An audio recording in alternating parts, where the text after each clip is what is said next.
भविष्यति।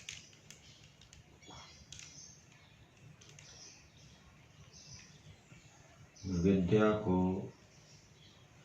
कहने, पढ़ने, सुनने, सुनाने का प्रयोजन अर्थ यह है कि वो विद्या व्यवहार के अंदर आ जाए।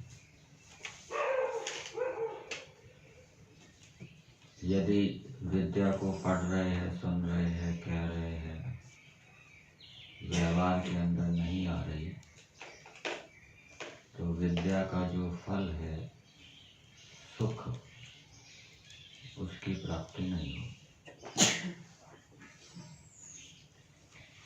कहना, सुनना, पढ़ना सब व्यर्थ जाएगा। जैसे उदाहरण के लिए यज्ञ के विषय में, अग्निहोत्र या यज्ञ कैसे करते हैं, पढ़ा सुना,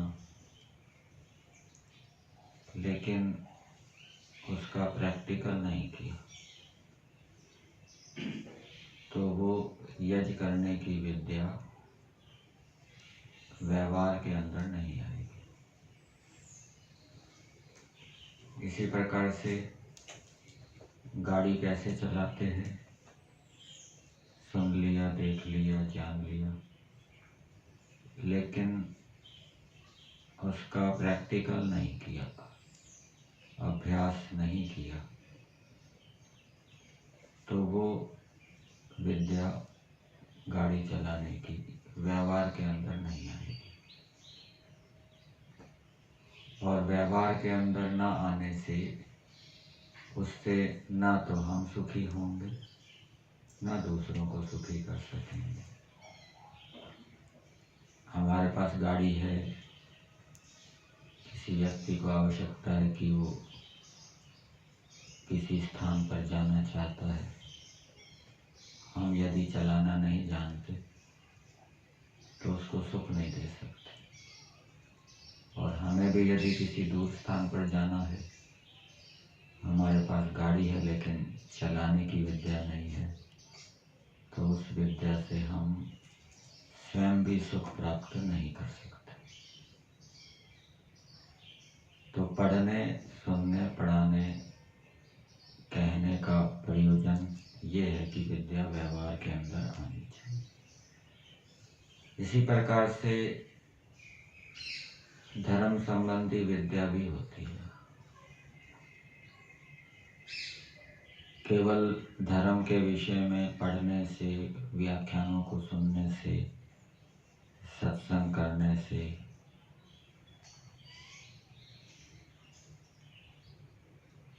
यदि वो व्यवहार के अंदर नहीं आई, सत्य भाषण, अहिंसा आदि, तो उससे हमको सुख नहीं मिलेगा।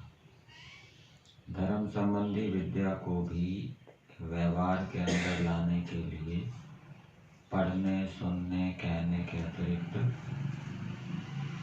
अभ्यास भी करना पड़ता है, प्रैक्टिकल भी करना पड़ता है। और जब वो विद्या व्यवहार के अंदर आ जाती है, धर्म संबंधी विद्या, व्यक्ति अहिंसा, सत्य, अस्तेय आदि का पालन करता है, तो उससे उसको सुख की प्राप्ति होती है।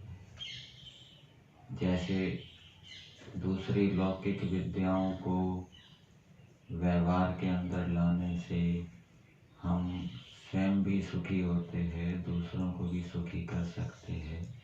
इसी प्रकार से धर्म संबंधी विद्या को भी व्यवहार के अंदर लाने से हमको भी सुख मिलेगा और दूसरों को भी सुख मिलेगा। एक व्यक्ति सत्य बोलता है तो सत्य बोलने से उसको भी सुख मिलेगा और जिसके साथ वो सत्य भाषण कर रहा है उसको भी सुख मिलेगा। यदि किसी के साथ उसने झूठा व्यवहार कर दिया, झूठ बोल दिया, तो दूसरे को दुख हो और स्वयं भी उसको दुख की प्राप्ति हो। और भी लाभ धर्म संबंधी विद्या को व्यवहार में लाने से होते हैं। व्यवहार भानु की भूमिका में लिखा है कि जब मनुष्य धार्मिक होता है तो उसका विश्वास और मान्य शत्रु भी करते हैं, और जब व्यक्ति अधार्मिक होता है तो उसका विश्वास और मान्य उसके जो मित्र हैं वो भी नहीं करते, संगे संबंधी उसको ठीक व्यक्ति नहीं मानते, अच्छा नहीं मानते। लौकिक विद्याओं के परिप्रेक्ष्य में भी ये ऐसे है। एक व्यक्ति विद्यार्थी मेडिकल कॉलेज गया, उसने चिकित्सा संबंधी विद्या सीखी, जानी, लेकिन यदि उसने प्रैक्टिकल नहीं किया, मेडिकल कॉलेज में प्रैक्टिकल भी कराते हैं, रोगियों को अस्पतालों में ले जाते हैं, रोगियों को दिखाते हैं कि देखो इसमें कौन सा रोग है, क्या लक्षण है। यदि उसने प्रैक्टिकल नहीं किया, केवल थ्योरी जान ली, वो विद्या व्यवहार के अंदर नहीं आएगी। और व्यवहार के अंदर न आने के कारण न तो वो अपनी चिकित्सा कर सकेगा, न दूसरे रोगियों की चिकित्सा कर सकेगा, दूसरों को सुख दे सकेगा। लेकिन जिसने व्यवहार में उस विद्या को लाया है वो स्वयं भी सुखी होगा, दूसरों को भी सुखी करेगा। और विश्वास के ऊपर भी, जिस चिकित्सक ने उस विद्या का अभ्यास करके उस विद्या को व्यवहारिक बना दिया है, व्यवहार के अंदर ले आया है, तो वो रोगियों के विश्वास को जीत लेगा, रोगियों को उस चिकित्सक के ऊपर विश्वास होगा। और जिसने विद्या प्राप्त करके उसको व्यवहारिक नहीं किया, व्यवहार के अंदर नहीं लाया, तो रोगियों को पता लग जाएगा कि ये चिकित्सक ठीक नहीं है, उसको चिकित्सक के ऊपर विश्वास नहीं होगा। जैसे धर्म संबंधी विद्या में विश्वास की बात है, वैसे ही दूसरी लौकिक विद्याओं में भी विश्वास की बात होती है। और जब व्यक्ति धर्म का आचरण करता है तो उससे परमेश्वर भी प्रसन्न होता है, संसार का हित होता है और मनुष्य की उन्नति होती है। ईश्वर के विषय में भी हम वेद मंत्रों के माध्यम से बहुत कुछ सुनते हैं, पढ़ते हैं। तो ईश्वर के विषय में भी सुनना, पढ़ना, कहना किस लिए है, किस प्रयोजन के लिए है? जिससे कि ईश्वर में हमारी प्रीति हो जाए और हमारे गुण कर्म स्वभाव ईश्वर जैसे हो जाए। इसलिए ईश्वर के विषय में, ईश्वर के गुण कर्म स्वभावों के विषय में पढ़ा जाता है, सुना जाता है, जाना जाता है। और यदि ईश्वर के विषय में बहुत सुन रहे हैं, संध्याएं कर रहे हैं, पढ़ रहे हैं, लेकिन अपने गुण कर्म स्वभाव ईश्वर जैसे नहीं बना रहे, तो उसका पढ़ना, ईश्वर के विषय में पढ़ना, सुनना सब क्या है? व्यर्थ है। ईश्वर के विषय में सुन पढ़कर यदि ईश्वर में प्रीति नहीं हो रही, तो वो सुनना पढ़ना क्या है? व्यर्थ है। वेद के अंदर ईश्वर के विषय में बताया है कि संसार के अंदर कोई भी शक्ति ऐसी नहीं है जो ईश्वर के कार्य में बाधा डाल सके। ईश्वर जो कार्य करना चाहता है उसके कार्य को रोक ले। मनुष्य भी ऐसा सामर्थ्य कुछ सीमा तक अर्जित कर सकता है कि उसने जो इच्छा की, जो संकल्प किया, वो संकल्प उसका पूरा हो जाए, कोई उसमें बाधा उपस्थित ना हो। तो ये भी एक प्रकार की ईश्वर की उपासना है, अपना सामर्थ्य ऐसा बढ़ाना कि वो जो कामना करे, इच्छा करे, वो उसकी पूरी हो जाए। इसी प्रकार से वेद के मंत्रों के अंदर ईश्वर को शचीपति कहा। शची का अर्थ किया है प्रज्ञाओं का रक्षक, ज्ञान। ईश्वर ने हमें सूक्ष्म शरीर दिया, स्थूल शरीर दिया और बाहर के सांसारिक पदार्थों को बनाया। तो इन सब के माध्यम से हमें अनेक प्रकार का ज्ञान होता है। मन के अंदर वो जो ज्ञान है वो संस्कार के रूप में स्टोर रहता है, सुरक्षित रहता है। तो ये ईश्वर की व्यवस्था है कि ईश्वर हमारे ज्ञानों की रक्षा करता है। शचीपति, प्रज्ञापति, प्रज्ञाओं की रक्षा करने वाला, ज्ञानों की रक्षा करने वाला।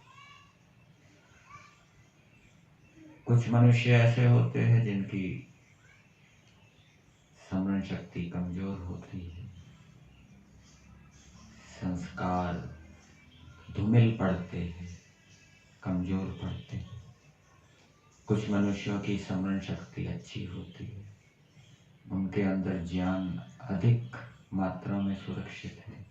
जिनकी स्मरण शक्ति कमजोर होती है वो कम मात्रा में ज्ञान को सुरक्षित रख सकते हैं।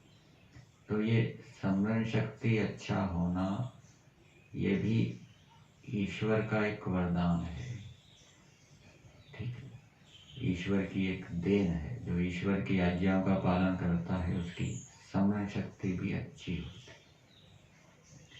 तो जैसे ईश्वर हमें अच्छी स्मरण शक्ति देकर हमारे ज्ञानों की रक्षा करता है, जो हमने सुना है, पढ़ा है, वैसे ही हमें दूसरे मनुष्यों को भी स्वस्थ बनाना चाहिए। उनको शारीरिक दृष्टि से स्वस्थ बना के उनकी स्मरण शक्ति को अच्छा बनाना चाहिए। जब हम यज्ञ के माध्यम से जलवायु को शुद्ध करेंगे और शुद्ध जलवायु के माध्यम से उत्तम अन्न औषधियाँ होगी और उसका जब सेवन मनुष्य करेंगे तो उनके अंतःकरण के अंदर विशेष शक्ति उत्पन्न होगी। इसी प्रकार से जब हम दूसरे मनुष्यों को ईश्वर की आज्ञाओं के विषय में बताएंगे कि ईश्वर की आज्ञाओं का पालन करने से तुम्हारा सूक्ष्म शरीर भी स्वस्थ रहेगा, स्थूल शरीर भी स्वस्थ रहेगा और उसके स्वस्थ रहने से तुम्हारी समझ शक्ति अच्छी काम करेगी। तो ये एक प्रकार से हम दूसरे के ज्ञानों की रक्षा कर रहे हैं, दूसरे को समझ शक्ति बढ़ाने के उपाय बता रहे हैं। तो जैसे ईश्वर शचीपति है, हमारे ज्ञानों की रक्षा करता है, वैसे ही हमें भी दूसरों के ज्ञानों की रक्षा के उपाय बताने चाहिए। ये इस गुण को जानने का लाभ है, ये यदि हम व्यवहार के अंदर इसको लाते। और एक प्रज्ञा का रक्षक है, आपने योग दर्शन के अंदर सुना होगा, विवेक ख्याति रविप्लवा हानोपाय। तत्व ज्ञान की भी ईश्वर रक्षा करता है। तत्व ज्ञान जो उत्पन्न हो गया वो बना रहे, डिगे ना, ये भी ईश्वर की कृपा से प्राप्त होता है। उसके लिए अभ्यास करना पड़ता है। क्या सूत्र है? विवेक ख्याति रविप्लवा हानोपाय। और वो स्थिर न डिगने वाला तत्व ज्ञान किसका होता है? जीवन मुक्त का तो होता ही है, उससे पहले भी किसी का होता है। ना डिगने वाला तत्व ज्ञान वो मोक्ष का उपाय है, जीवन मुक्त। जब तक पूर्ण विद्या नहीं होगी अविद्या के संस्कार बिल्कुल दग्ध बीजवत नहीं हो जाएंगे, तब तक दृढ़ तत्व ज्ञान उत्पन्न नहीं होगा। और जब तक अविद्या के संस्कार पूरे नष्ट नहीं हुए, वो ईश्वर साक्षात्कार वाला भी हो जाएगा। ईश्वर का साक्षात्कार तो हो गया है, लेकिन अभी अविद्या के संस्कार पूरे नष्ट नहीं हुए, अविद्या अंदर बैठी हुई है। तो उसका जो तत्व ज्ञान है बीच बीच में डिगता रहेगा, उसको बनाना पड़ेगा। परंतु जब ईश्वर की कृपा से, सहायता से वो अविद्या के संस्कार पूरे नष्ट हो जाएंगे, भुने हुए दाने के समान, फिर उस योगी का जो तत्व ज्ञान है वो अडिग हो जाएगा। तो ये स्थिर तत्व ज्ञान किसने दिया, तत्व ज्ञान की रक्षा किसने की, उपाय किसने बताए? पुरुषार्थ तो जीवात्मा ने किया, लेकिन उसका फल किसने दिया? परमेश्वर ने दिया। उस स्थिर तत्व ज्ञान को प्राप्त करने के उपाय भी परमेश्वर ने बताए। तो इस प्रकार से हमें इन उपायों को जानकर, जो सामान्य ज्ञान होते हैं उनकी रक्षा कैसे होती है, और जो तत्व ज्ञान होता है उसकी रक्षा कैसे होती है, स्वयं उसकी रक्षा करना और दूसरों को भी उसका उपाय बताना, दूसरों के तत्व ज्ञान की भी रक्षा करना, तो ये ईश्वर की उपासना। परमेश्वर के विषय में बताया गया है कि परमेश्वर कब अपने आनंद की वर्षा करता है। जीवात्मा को मरुभूमि के समान कहा है वेद के मंत्रों में। जीवात्मा कैसा है? मरुभूमि के समान है, और वो वर्षा की प्रतीक्षा कर रहा है। तो जब ईश्वर की ओर से ज्ञान विज्ञान की वर्षा होगी, आनंद की वर्षा होगी, तब जीवात्मा रूपी जो मरुभूमि है वो क्या है? हरा भरा हो जाएगा। और उसके लिए उसको क्या करना पड़ेगा? निष्कामता से कर्म करने पड़ेंगे। यदि लौकिक सपने वो ले रहा है व्यक्ति, लौकिक कामनाएं कर रहा है, लौकिक इच्छाएं कर रहा है, यदि ऐसी इच्छाएं, कामनाएं, सपने व्यक्ति के मन के अंदर विद्यमान है, तो वो चाहे कि ईश्वर की वर्षा हो जाए उसके ऊपर, ज्ञान की, आनंद की, वो नहीं होगी। तो ईश्वर के तत्व ज्ञान, आनंद की वर्षा हो हमारे ऊपर, इसके लिए लौकिक सपनों को, लौकिक इच्छाओं को बिल्कुल मारना पड़ेगा। और लौकिक इच्छाएं पूरी कब समाप्त हो जाती है? कब समाप्त हो जाती है पूरी? जब पर वैराग्य होता है, जब 100% पर वैराग्य हो जाता है, तत्परम पुरुष ज्ञाते गुण वैतेषण। तो उसके बाद फिर व्यक्ति की लौकिक इच्छाएं नहीं रहती, लौकिक कामनाएं नहीं रहती, और फिर पर वैराग्य होने के बाद ईश्वर अपने स्वरूप का दर्शन कराता है। उसकी असंप्रज्ञात समाधि लगती है, और वो असंप्रज्ञात समाधि में ईश्वर के आनंद को भी प्राप्त करता है, और ईश्वर से अनेक विषयों में ज्ञान विज्ञान भी प्राप्त करता है।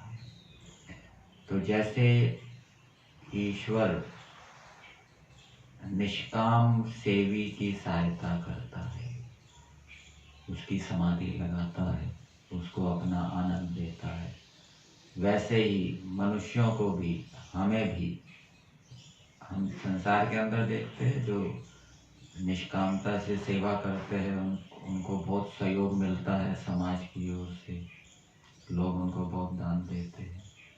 लेकिन जब लोगों को पता लगता है कि ये तो लौकिक ऐशनाओं से भरा हुआ है, अपनी स्वार्थ पूर्ति कर रहा है, सेवा तो कर रहा है लेकिन इसके पीछे अपने स्वार्थ की भावना है, तब उसको इतना सहयोग नहीं मिलता समाज की ओर से। इसी प्रकार से हमें भी जो निष्काम भावना से समाज की सेवा कर रहे हैं, निष्कामता से अच्छे कर्मों को कर रहे हैं, उनको हमें उनकी सहायता हमें करनी चाहिए।